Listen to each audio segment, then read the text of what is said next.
Swastiastu, sebelumnya selamat siang, pagi, selamat malam juga Ibu.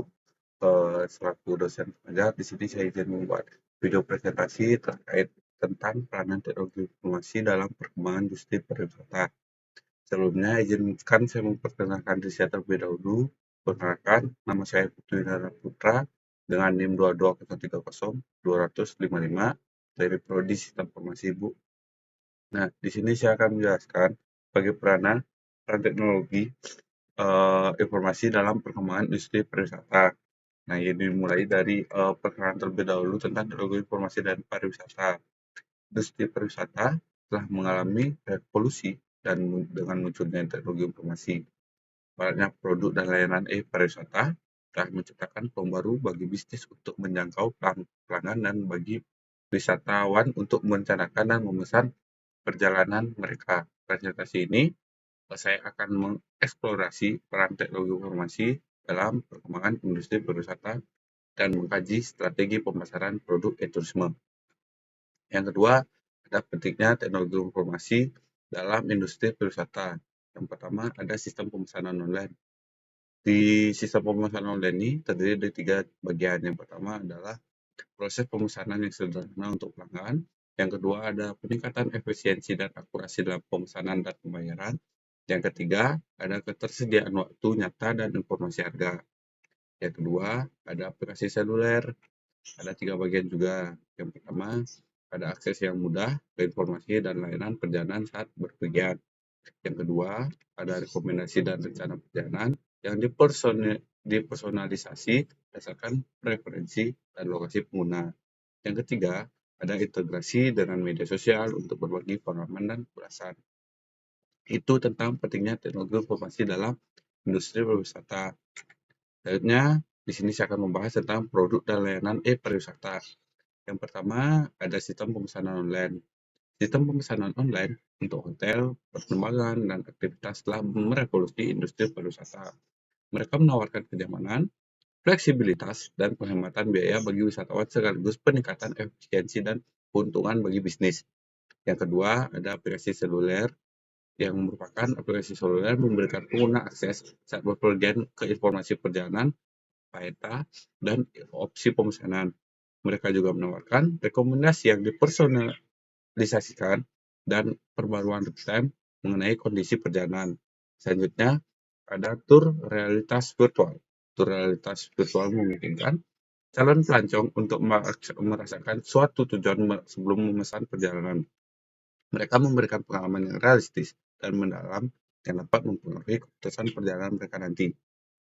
Selanjutnya, ada tantangan dan peluang dalam e-tourisme. Pasti setiap suatu kegiatan atau produk itu pasti punya tantangan dan peluang. Nah, perkembangan dan pelayanan e-tourisme telah membuat tantangan dan peluang baru bagi industri pariwisata. Ada beberapa di antaranya, yaitu dimulai dari tantangan terlebih dahulu kita akan bahas. Untuk tantangan itu ada 3. Yang pertama, masalah keamanan terkait transaksi online dan pelindungan data diri. Yang kedua, ada kurangnya kepercayaan terhadap ulasan online dan keaslian informasi yang diberikan oleh platform online. Yang ketiga, ada kesulitan dalam memberikan pengalaman yang dipersonalisasi dan memenuhi presentasi individu pelanggan. Kemudian kita akan bahas peluang dan juga ada 3 peluangnya. Yang pertama, ada peningkatan jangkauan dan aksesibilitas kepada klien yang lebih luas melalui platform online dan media sosial. Yang kedua, ada kemampuan untuk mengumpulkan dan menganalisis data pelanggan untuk memberikan rekomendasi yang dipersonalisasi dan meningkatkan pengalaman pelanggan secara keseluruhan.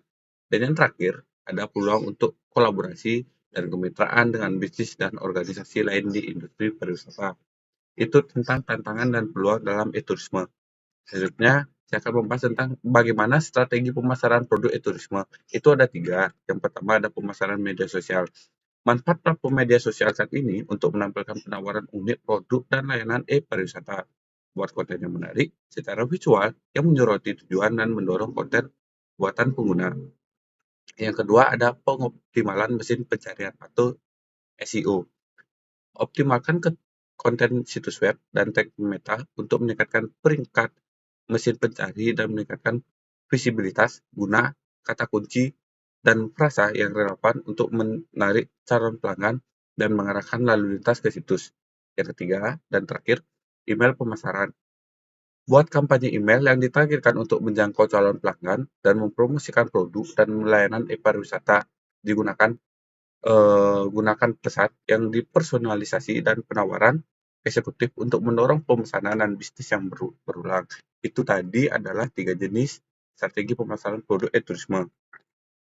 Selanjutnya, ada studi kasus. Pada bagian ini, kita akan mengeksplorasi beberapa studi kasus yang menyoroti keberhasilan penerapan teknologi informasi dalam industri pariwisata dan produk e-tourisme.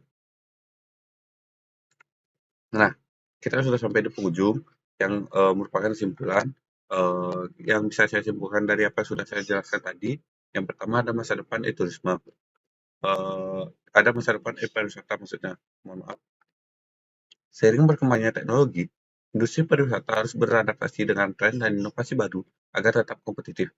Produk dan layanan e-pariwisata menawarkan peluang unik bagi bisnis untuk menjangkau khalayak yang lebih luas dan memberikan pengalaman yang dipersonalisasi bagi pelanggan mereka. Namun, tantangan seperti ancaman keamanan cyber dan kebutuhan akan inovasi terus-menerus harus diatasi untuk mewujudkan potensi e-tourisme sepenuhnya. Kemudian, strategi pemasaran produk e-tourisme itu merupakan strategi pemasaran yang efektif, sangat penting untuk keberhasilan produk dan layanan e-tourisme.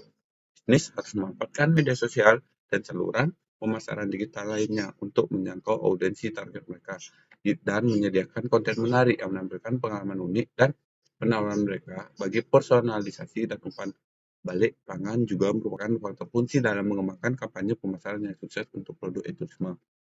Itu saja yang bisa saya jelaskan untuk video presentasi tentang pengaruh teknologi informasi dalam e-tourisme Ibu dan teman-teman lainnya. Saya Ibu Tuyana Putra, mohon maaf apabila terdapat kekurangan atau kesalahan kata dalam presentasi saya kali ini. Akhir kata, saya ucapkan terima kasih. Saya tutup dengan Parama Santi. Om Santi Santi Santi Om. Sampai jumpa di tugas selanjutnya. Terima kasih.